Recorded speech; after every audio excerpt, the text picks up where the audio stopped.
October 2019 when I fainted for some reason in the bathroom at night and hit my head on the way down.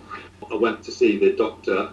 She took bloods, which included a PSA, and the PSA test came back as elevated, and it sort of went from there, really. I went then to see another doctor with extended hours, who examined me and decided to put me on a fast track to the oncology unit at Clatterbridge. From the elevated PSA, we were lying on the bed in the afternoon reading and stressed, and the phone went and it was a surgery to say one of your tests. He told us what the test was, but not what the reading was. So then it was just like hell, wasn't it? Yeah, very difficult. Very stressful. And this was coming up to my 60th birthday.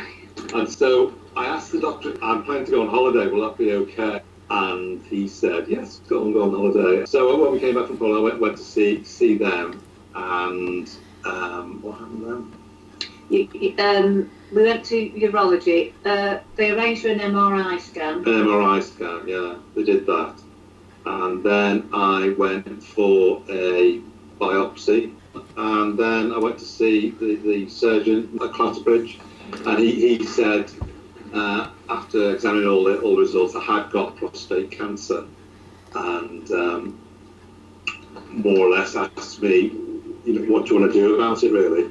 And I was in a bit of a shock at that stage. So I didn't quite know what to say, but somehow elected for surgery. And luckily we had a surgeon that trains surgeons, and he's renowned on the Wirral, and that's really important, and that's our local. So, but lots of people from the northwest go to him, and he's been brilliant, hasn't he? Yeah, and that was it then. I was on that route. There was an offer of radiation treatment, wasn't there? Yeah, because Jim's was low grade. The things that stopped you going to the doctors. You're a wuss with blood tests, and the rectal examination. Yeah. Well, I could say it was nothing really. The rectal examination is nothing to worry about, really. I mean, no one wants that sort of thing doing, but if the doctor says it's what you've got to have done, then you have it done, really.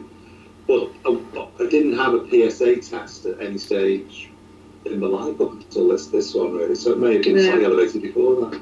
And perhaps it could be offered as a sort of matter of routine to men at the age of 45, 50. I knew what PSA test was, but I don't think people know, really. What's the prevalence of prostate cancer in men over 60? It's pretty high, isn't it? It's high, yeah. We're not, as a nation, we're not only touching the edges of testing, enough men. And I think that there is that thing with men where they don't want a rectal examination. I think that, that's what it basically... It's all now. Through that PSA test, through the doctor at the extended hours sort of sending me forward. Otherwise, I still wouldn't know. No, and for me, the other part of this story is, and sometimes gives me chills if I think about it for too long, is that Jim was lucky because he was picked up. I think staging of cancer was the lowest. What if Jim hadn't have gone for another 12 months? That's the other side of the story, is that you're looking at possible spread. And men should be asking for it, men when they go for the diabetic checks, and COPD, all those sort of checks. Men should be aware. You're right when you say the men know what it is, prostate-specific antigen. They don't.